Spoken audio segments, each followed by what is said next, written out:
အဖိုးတန်ဆာကာကိုကာလာရှိကြာထပ်မံသိမ်းပိုက်ထားမဲ့အာဆင်နယ်ကနေဝင်ပရီးမီးယားလိကနေဝင်အွန်နရီကဆာကာရဲ့တိုးတက်မှုနှုန်းကိုကြည့်ပြီးအံ့အားသင့်ခဲ့မှုတယ်ဆာကာကိုအွန်နရီကအကယ်ဒမီကစားသမားဘွားမှာကလေးကရင်းနှီးခဲ့တာပါအာဆင်နယ်အကယ်ဒမီနီးပြဘွားမှာအွန်နရီကဆာကာနဲ့ရေစက်ဆုံခဲ့ပြီးအကောင်းဆုံးဩဝါဒလေးပေးနိုင်ခဲ့ပါတယ်ဆာကာကကစားသမားဘွားအစကိုဝင်းဘက်အဖြစ်စတင်ကစားခဲ့သူပါ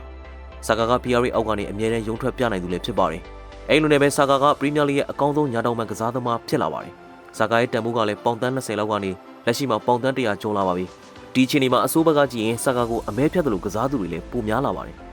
အတွေ့အကြုံကပဲဆာကာကိုပို့ပြီးတော့ရင့်ကျက်နေစေတာပါရန်တွေရှောင်ရှားပြီးဆာကာအကောင်းဆုံးပုံစံထပ်ပြနေရင်ဆာကာကိုဘယ်လိုရက်တက်မလဲကြိုင်ဘက်တွေခေါင်းချောက်အောင်စဉ်းစားနေရပါတယ်ဆန်ရဲနနာဖို့ဆိုသလိုအာဒီတာကဆာကာကိုအောက်ခြေဆင်းကနေတောက်လျှောက်ဆွဲတင်ပြီးတော့ထိပ်တန်းစစ်စီကိုမြန်မြန်ရအောင်ဆွဲတင်ခဲ့တာပါအဲ့လိုဆွဲတင်ရင်းနဲ့ပဲ PR တွေလည်းပြီးနေခဲ့တာပါဆာကာမရှိရင်ဆိုတဲ့အတွေ့ကလည်းအာဆင်နယ်ပရိသတ်တွေကိုပို့ပြီးတော့ခြောက်လန့်လာပါတယ်အာဒီတာကတော့ဆာကာကိုဘောလုံးတွေရောရတဲ့အထိရီမန်းနေတာပါဆာကာကတကယ်ကိုရင့်ကျက်လာပါပြီသူ့အသက်အရွယ်လေးနဲ့သူစွမ်းဆောင်ပြနေတာမယုံကြည်နိုင်စရာကောင်းပါတယ်ဆာကာကတည်ငြိမ်ပြီးနေရာစုံလှည့်ပတ်ကစားနိုင်တဲ့အရေးသွေးမြင့်ပါရမီရှင်ပါသူကစားတဲ့နေရာမှာသူ့ရဲ့ဥဆောင်နိုင်စွမ်းကပုံမှုတိုးတက်လာပါတယ်လူငယ်တွေနဲ့ပဲကစားစီနီယာတွေနဲ့ပဲကစား